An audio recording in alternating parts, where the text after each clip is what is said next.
Eu peço que você abra sua Bíblia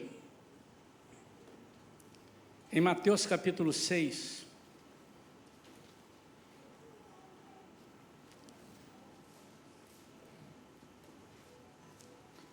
Eu quero falar nesta manhã sobre o mistério do pão da vida.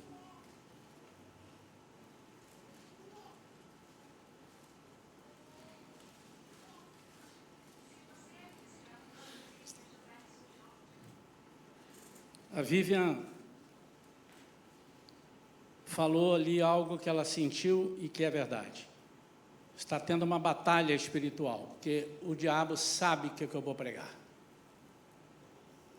Porque eu comentei, eu li, eu falei alto. E ele parece que trancou. Eu estava em luta, orando ali.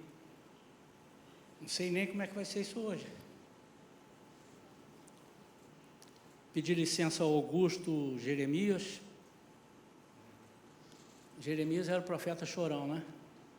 Então agora o Augusto é Augusto Jeremias. Pedi a ele para chorar um pouco. É bom chorar, irmãos. É bom chorar. Estou enrolando aqui não, irmão. Estou pegando fôlego aqui.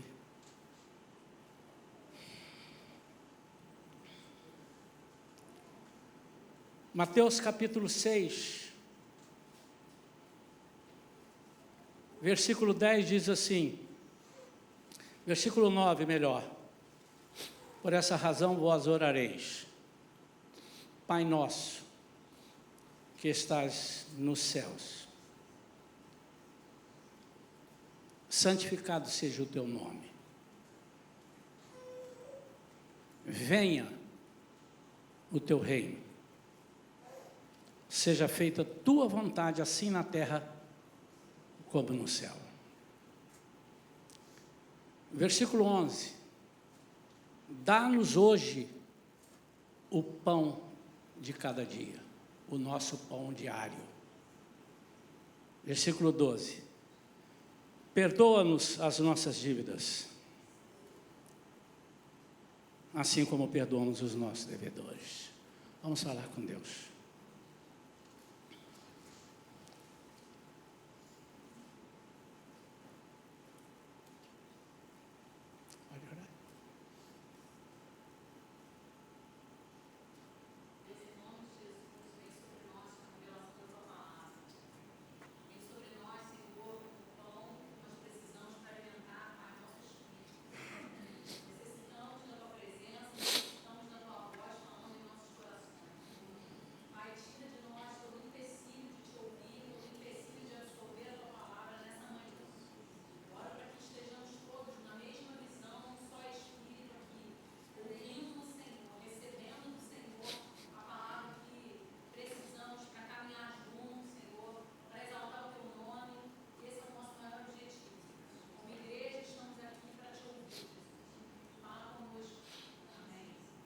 Amém.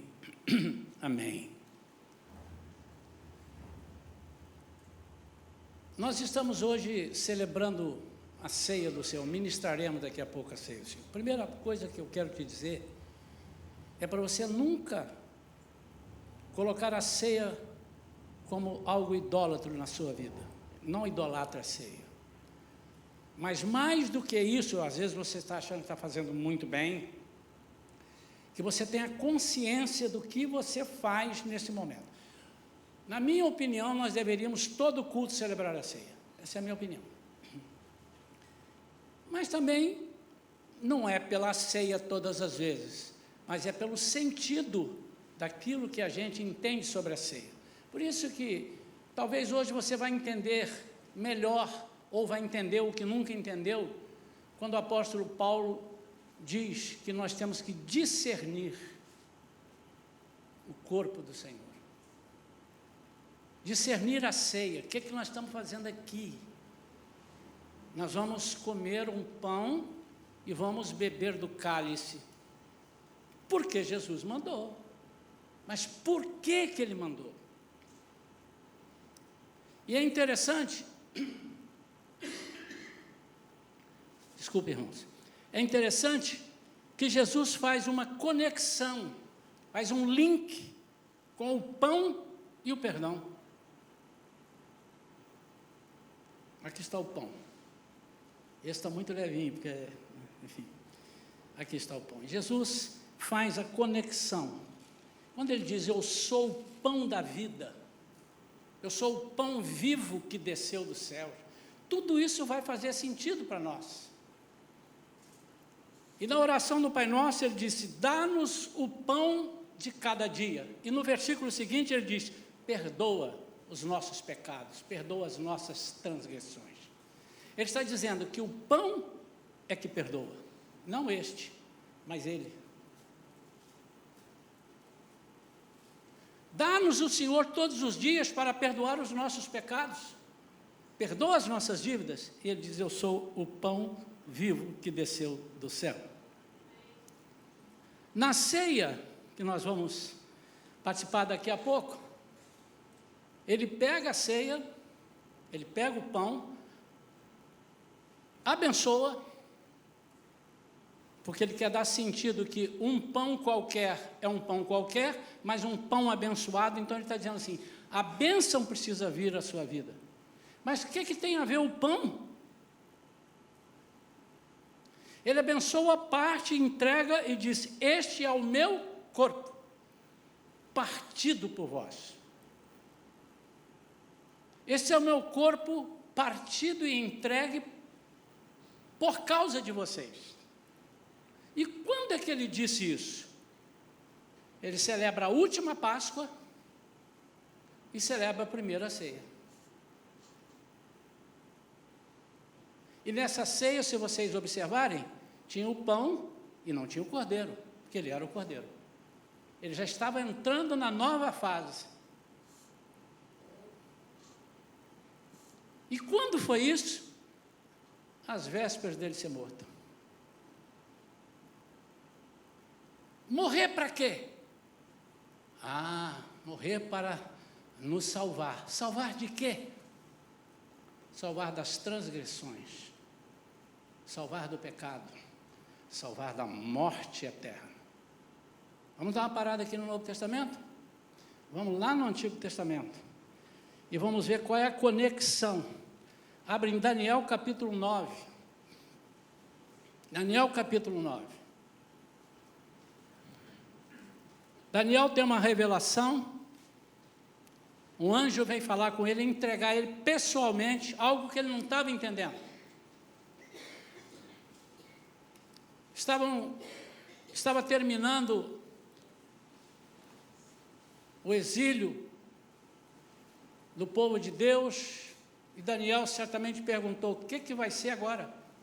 Os 70 anos estão terminando aqui. E ele começou a orar, e no versículo 20 diz, falava eu ainda em oração e súplicas, confessando o meu pecado, e o pecado do meu povo de Israel. Perdoa os meus pecados, Senhor, assim como nós perdoamos aqueles que pecam contra nós. Daniel estava pedindo perdão pelo pecado do povo que ele estava ali. Colocando minhas petições diante de Yahvé, o meu Deus, em favor do Monte Santo de Elohim. Enquanto eu ainda falava com Deus em oração, Gabriel, o homem que eu tinha observado durante a minha visão anterior, veio voando rapidamente para onde eu estava, bem na hora do sacrifício vespertino. Não perca a conexão, irmãos, fiquem ligados, hein? Então ele me orientou, dizendo, Daniel, eis que vim para transmitir-lhe percepção, sabedoria e conhecimento. Assim que iniciaste as tuas orações e o teu clamor, houve uma resposta e a ordem para que eu viesse entregá-la a ti pessoalmente, pois tu és muito amado. Portanto, agora preste atenção na palavra que te declaro, a fim de que possas compreender a visão que tiveste. A Bíblia é linda, irmãos. 70 semanas estão determinadas para o teu povo e a tua santa cidade, a fim de fazer cessar toda transgressão dar fim à prática do pecado, expiar a iniquidade e as culpas. Esse expiar aí é vencer, trazer para uma posição de perdão, implantar a justiça eterna, cumprir a visão e a profecia, ungir o Kodesh, o lugar santíssimo, reconsagrando o templo. Olhe para cá, irmãos. Vamos parar nesse trecho por enquanto, daqui a pouco nós vamos voltar aqui. Daniel recebe uma orientação. E essa orientação, ele diz que daqui a 70 semanas. Lá em Levítico mostra que as semanas são semanas de 7 anos. Então, Daniel recebe a orientação que no fim de 70 semanas, o que iria acontecer? Haveria um evento maravilhoso, que está aqui no versículo 24. Cessaria toda a iniquidade. A prática do pecado estaria terminada. A justiça eterna seria implantada. E depois ele continua dizendo como é que se decorrerão essas 70 semanas. Ele disse, a partir do decreto, 7 semanas, 49 anos. Depois disso, 62 semanas. E no final de 62 semanas vai acontecer algo interessante após as 7. Então, no final de 69 semanas, que dão 483 anos.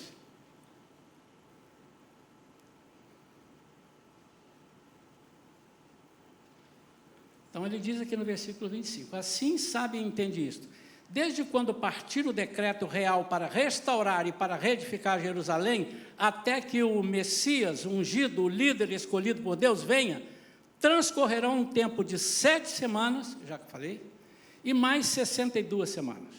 Aí o versículo 26 diz assim, decorridas as 62 semanas, o ungido passará pela morte. Vai morrer o Messias. Então, esses 483 anos, eles terminaram quando Jesus veio, foi morto e subiu. Aí há um interregno. Está faltando uma semana de 7 anos. E nós ensinamos, a Bíblia deixa clara, que essa semana precisa acontecer. São os últimos 7 anos da tribulação na terra. E quando terminar a tribulação, então durante esse período, presta atenção, eu não estou dando aula de Apocalipse, é para você entender a conexão com o que Jesus está falando ali na oração do Pai Nosso e na ceia. Versículo 26. Decorridas 62 semanas, o ungido passará pela morte e, portanto, será tirado da cidade. Subiu. A cidade e o santo dos santos serão destruídos pelo povo do governante que virá. O fim chegará como uma inundação. Guerras continuarão até o último dia, e assolações de todo tipo já foram determinadas. Já estão determinados. Este governante, pois, com sagacidade firmará. De quem que eu estou falando, vocês sabem? Do anticristo. Esse governante, pois, com sagacidade firmará com muitos um pacto que durará, quanto? 1 semana. De 7 anos, 7 anos. Mas na metade da semana ele ordenará o fim do sacrifício e das ofertas de manjares. Ele vai ganhar a confiança de todo mundo. Com 3 anos e meio, ele diz assim, eu vou sentar aqui agora no trono, porque eu sou o Deus. Aí Israel, o judeu, vai ficar doido. Eita, não, do meu Deus, não. E em uma das principais alas do templo, será colocado o sacrilégio terrível, a grande abominação, até a consumação, o fim que já está decretado para alcançar e exterminar o quê? O assolador. Aí fechará 70 semanas, de 7 anos. Vamos voltar. Quando Jesus diz, eu sou o pão da vida, eu sou o pão vivo que desceu dos céus, eu sou o pão que veio para perdoar, para aniquilar a iniquidade, para pôr fim ao pecado, para tudo isso que Daniel está dizendo. Quando ele diz isso, ele está dizendo alguma coisa com coisa. Primeira coisa, ele está se referindo a essa palavra, eu sou esse de Daniel. Quantos entenderam isso, irmãos? Ele está dizendo isso. Mas tem muito mais coisa por trás disso.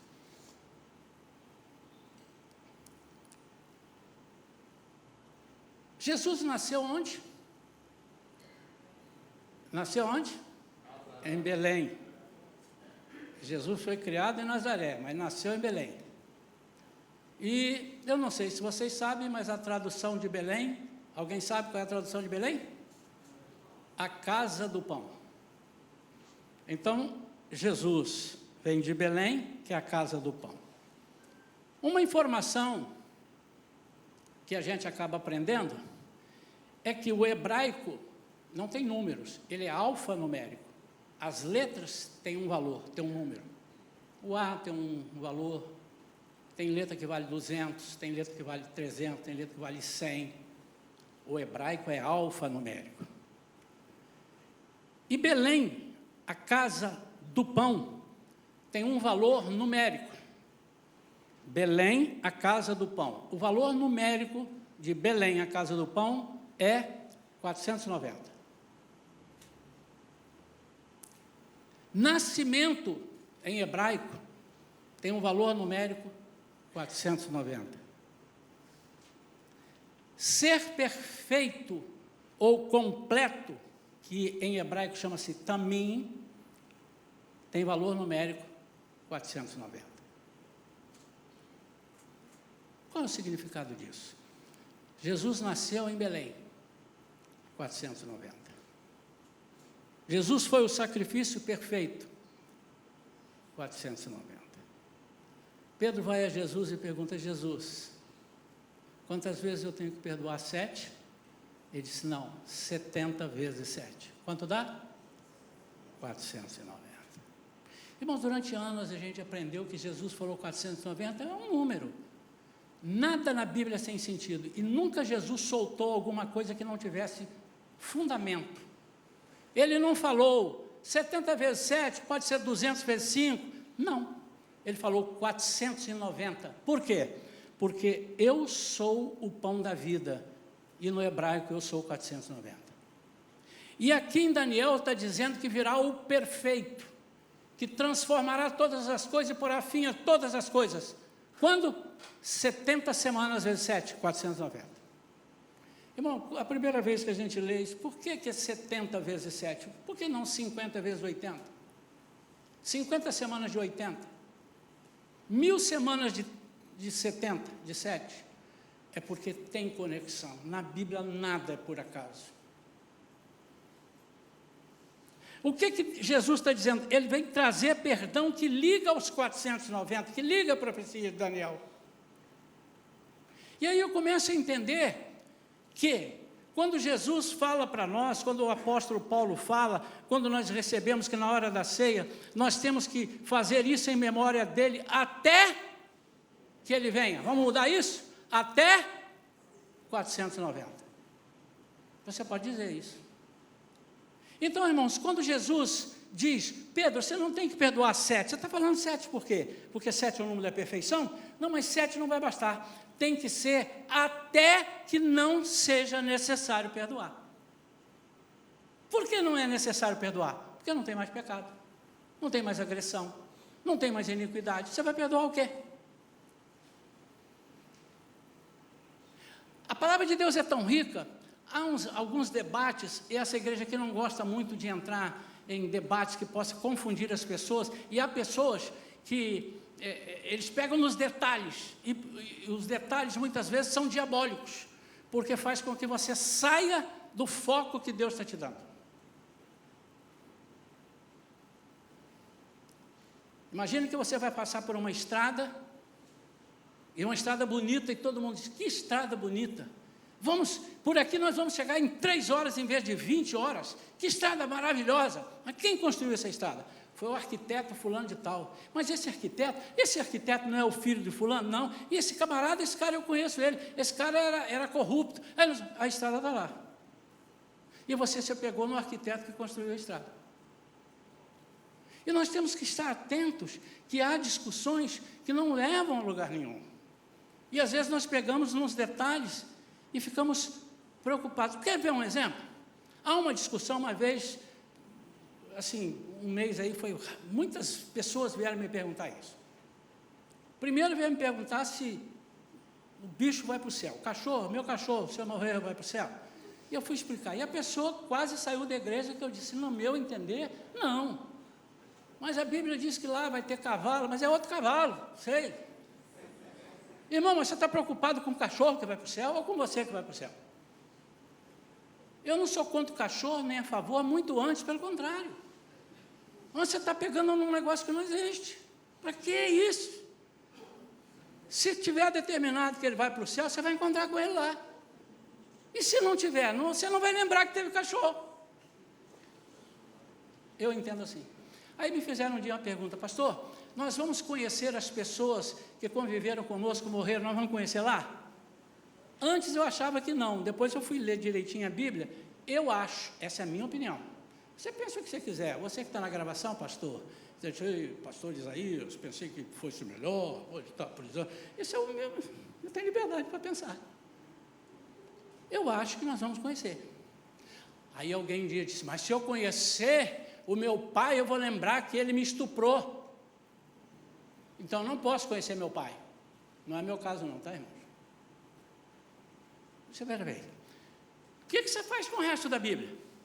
Que Jesus disse que você não vai se lembrar das coisas que te magoaram. A transgressão, a iniquidade. Daniel está dizendo aqui, isso não será lembrado. Jesus diz lá em Apocalipse, eu enxugarei as suas lágrimas. Antes eu pensava, eu vou chegar chorando no céu, deixei meu cachorro lá embaixo, deixei minha casa, meu time de futebol não vou ver mais. Eu pensava que era esse choro, não. Quando ele diz, ninguém vai chegar chorando no céu, irmão. O lugar é tão lindo que vai chegar rindo. Enxugará suas lágrimas, enxugará tudo que te fez chorar de tristeza. Pode procurar na Bíblia. Mas são detalhes.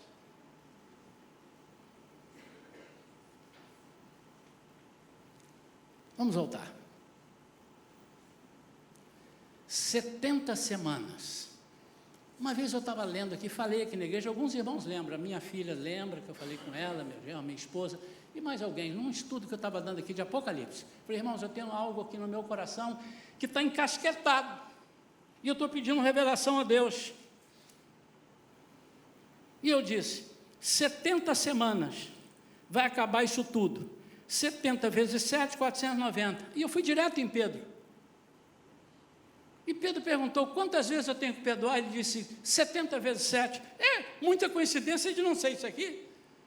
E eu comecei a entender, eu não nunca preguei isso aqui, os irmãos, mas agora eu vou pregar. Quantas vezes nós temos que perdoar? 490. Ou, quantas vezes nós temos que perdoar? Até o dia que tudo for erradicado e não precisar mais de perdão, porque você não vai lembrar de quem te magoou. Aí você não precisa perdoar. Amém ou não? O que Jesus fez? Jesus está dizendo aqui, eu sou o pão vivo que desceu dos céus. Então agora, ele diz lá em João capítulo 6, se não me engano, versículo 51, eu sou o pão, e depois ele diz assim, quem não comer dessa carne, quem não comer desse pão, quem não comer da carne, não é digno de mim. Agora eu estou entendendo. Se você não passar por esse processo de receber o perdão e se santificar, até o dia que você não vai mais precisar de perdoar, e muito menos de se santificar, nós não vamos ter oração de consagração. Amém ou não? Isso é o que eu entendo, irmão. Nós não temos oração lá, vamos lá para a sala de oração pedir perdão a Deus pelo pecado, não vai ter pecado. Que pecado? Não vai ter pecado. Então, se eu não entender a ceia como um valor, que Jesus é o pão para perdoar, eu não sou digno de participar da ceia, porque eu estou fazendo sem pensar, eu estou fazendo por religiosidade, igual as pessoas que fazem por religiosidade muitas outras coisas, fazem o sinal da cruz por religiosidade, talvez ele nem conheça Jesus, não estou falando de quem faz o sinal da cruz, está errado, eu estou certo, não vou entrar nisso, irmãos. Ou passa não sei aonde se benze, por quê? Porque o avô benzia, o pai benzia, o irmão benzia, a mãe benzia, ele benze. Mas não é por aí, você tem que ter um entendimento. E por que você está servindo na ceia? Primeiro, você tem que ter um compromisso com Deus, de que Ele é o pão, Jesus é o pão. E se você não participar desse pão com essa intenção, qual é a intenção? De ser perdoado, de perdoar e de se santificar. Por isso que agora eu vou para 1 Coríntios capítulo 11, e aí nós vamos concluir. O apóstolo Paulo diz que ele mesmo recebeu do Senhor a normatização, essa é a palavra minha, da ceia. Ele diz assim: pois eu recebi do Senhor, 1 Coríntios 11, 23. Abriram as Bíblias?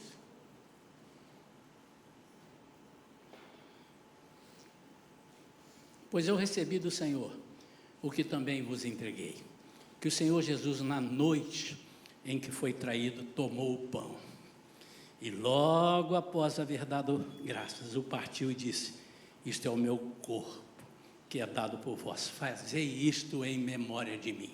Fazer o quê? Toma ceia em memória de mim? Não, parta o pão também, reparta o perdão, faça as coisas que precisam ser feitas. Não estou dizendo que ele não está dizendo para não tomar ceia, irmãos. Isto é o corpo que é dado por vós, fazei isto em memória de mim. Se tivesse 2 pontos aqui, ele ia se referir ao que viria a seguir, mas não tem 2 pontos, ele terminou a frase.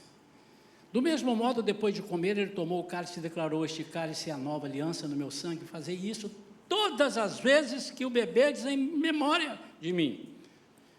Portanto, todas as vezes que eu comer deste pão e beberdes deste cálice, proclamais o perdão.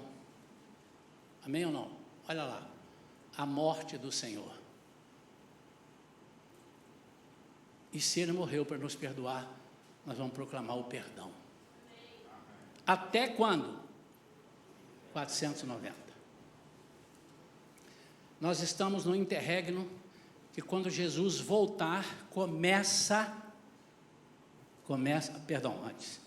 a igreja for arrebatada, quando começar, também não quero entrar, a igreja não vai ser arrebatada, vai passar, mas vão começar 7 anos, os 7 anos da tribulação. É a última semana que falta para completar as 70 semanas. Aí durante esses 7 anos, estaremos com o Senhor, num banquete maravilhoso das bodas do Cordeiro. Amém ou não amém? Aí ele volta, com quem? Conosco, para reinar com ele. Aí ele guerreia, vence as nações, estabelece aquilo que Daniel falou no capítulo 9. É muito fácil entender, irmão. Apocalipse começa em Daniel. Se você não entender Daniel, você não pode entender Apocalipse. Portanto, todas as vezes que comerdes o pão e beberdes deste cálice, proclamais a morte do Senhor até que Ele venha. Por esse motivo, agora você sabe, quem comer do pão ou beber do cálice do Senhor indignamente, será culpado de pecar contra o corpo e o sangue do Senhor. Será culpado de pecar? É porque não aceitou isso que ele fez, não aceitou o que Daniel falou que ia acontecer. Ele veio e diz: eu sou aquilo que Daniel está falando. É como se ele estivesse falando: Examine, pois, cada um a si próprio, dessa maneira como do pão e beba do cálice. Pois quem come e bebe sem ter consciência do corpo do Senhor, come e bebe para a sua própria condenação. Por essa razão há entre vós muitos fracos e doentes, e vários que já dormem. Contudo, se nós tivéssemos a cautela de julgar a nós mesmos, não seríamos condenados. Sabe o que Jesus está dizendo aqui, o que o apóstolo Paulo está dizendo aqui por Jesus? Se você tivesse a cautela de se julgar, você não estaria para ser condenado num tribunal, porque você já se julgou, você já pediu perdão, você já se analisou e disse: Senhor, me perdoa, eu estou entendendo o que significa isso. É isso que esse versículo diz.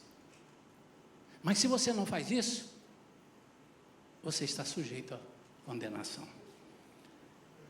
No entanto, quando somos julgados pelo Senhor, aí estamos sendo corrigidos, a fim de que não sejamos condenados juntamente com o mundo. Portanto, meus caros irmãos, quando vos reunides para comer a ceia, com C maiúsculo, aguardai uns pelos outros.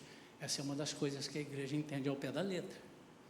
Eu já fui em várias igrejas, e vai entregando o pão, a pessoa come. Aí vem o outro, entrega o cálice, ele bebe. Entrega o pão, aqui não está dizendo aqui, está dizendo para esperar uns pelos outros. Porque esse é um ato de comunhão. Se alguém tiver fome, eu estou com fome, coma em casa. Ele está falando aqui especificamente para Coríntios, para a igreja de Corinto, os coríntios. Porque as pessoas vinham, caía de boca no pão, na ceia que tinha. Então, vocês estão com fome? Comam em casa. O propósito aqui é outro. Então, o propósito aqui não é matar a fome, a não ser espiritual. Então, vamos lembrar. Porque Jesus nasceu em Belém. Ele é 490. Porque ele foi o sacrifício perfeito. Ele é 490, porque ele nasceu, e o nascimento é 490, e por isso ele está dizendo para mim, para você, para todos, o pão que nós vamos comer, agora, representa o perdão.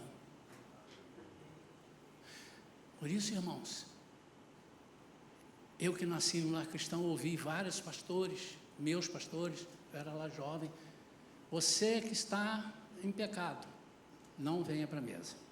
Outros, o pastor descobria que vinha, se você confessar: pastor, eu pequei, isso assim, olha, irmão, deixa eu ver aqui na lista, esse pecado, qual foi mesmo esse? Esse é 6 meses. 6 meses sem participar da ceia. Não sei de onde eles tiravam isso. Isso aqui é 4 meses. Lembra disso? Lembra disso, minha irmã? Antigamente não era assim. E quando eu comecei a pastorear aqui, Deus falou assim: está errado. Eu creio que é revelação, irmãos. Eu creio que é revelação. Quando Deus me revelou isso aqui em Daniel, eu falei assim: gente, isso tem a ver com a pergunta de Pedro, não pode ser 70 vezes 7, 70 semanas vezes 7, o que é que vai acontecer? Conversei com alguns teólogos e perguntei: olha, a Bíblia não ensina sobre isso, mas não é errado você pensar. E aprove a Deus, recentemente, nós recebemos no original um judeu dizendo isso. Eu não sabia que o hebraico era alfanumérico, não sei quanto sabia. Eu nem sabia, eu estava lendo essa semana, que não tem números, nós temos 1, 2, 3, 4, não, ele é letras, e a letra tem um valor. E Deus me incomodou, isso tem alguma coisa a mais. Por que eu estou falando isso? E agora nós vamos fechar, irmãos.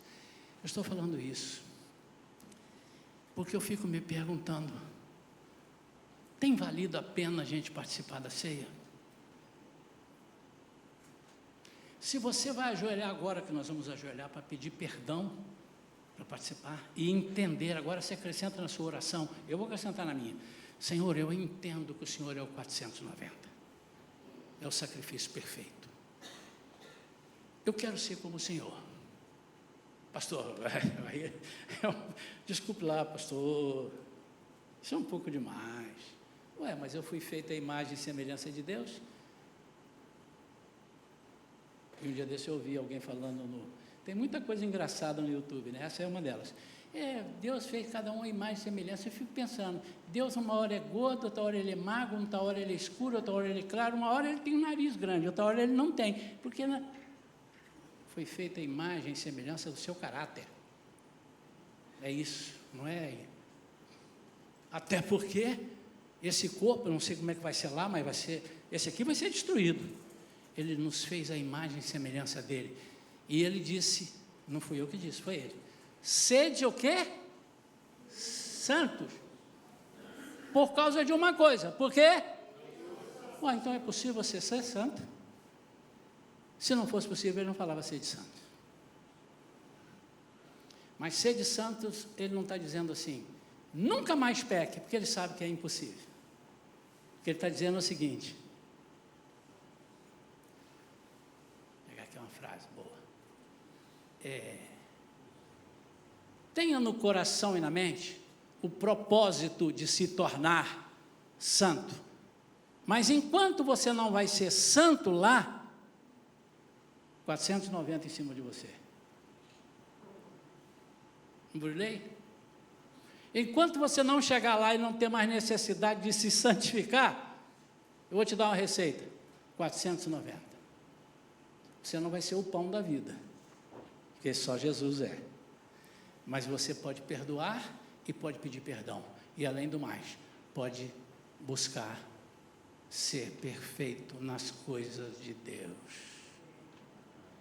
Eu queria que agora você ajoelhasse e pedisse a Deus para falar contigo. Se você tem sido perfeito, e ser perfeito nas coisas de Deus, eu entendo de uma forma assim, quer ver, irmãos? Se você me perguntar qual é o endereço, o caminho para eu ir para a minha casa, eu vou te dizer sem errar, vou te dizer com perfeição. Mas um dia eu estava vindo de lá, conversando, passei da entrada da casa. O que eu fiz? Voltei. Porque eu tinha convicção, estou fora do caminho. Então, ser santo e ser perfeito nas coisas de Deus não significa mesmo que você nunca conseguirá não pecar. Certo? Mas significa muito mais, presta atenção nisso, que você é capaz de não pecar. Você é capaz. Senhor, eu não quero pecar, você vai conseguir. E se pecar, aí João já disse, feliz, não pequeis. Ele não disse? Se ele pediu para não pecar, é porque não podia, dá para não pecar. Mas, se pecardes, 490 em cima de vocês. Busque o Pai, busque o Senhor, busque aquele que tira todo o pecado e toda a iniquidade. Eu quero que nós ajoelhemos agora, irmãos, para nós participarmos da ceia. E seja sincero com o Senhor, como nunca você foi. Nunca você foi. E diga para Ele, Senhor, eu não tenho sido fiel contigo na minha palavra. Quando eu estou fora da igreja, eu falo palavrão. Senhor, eu não tenho sido fiel contigo nas minhas atitudes. Eu quero ser. E pior, Senhor, que eu vou dormir e sei que errei.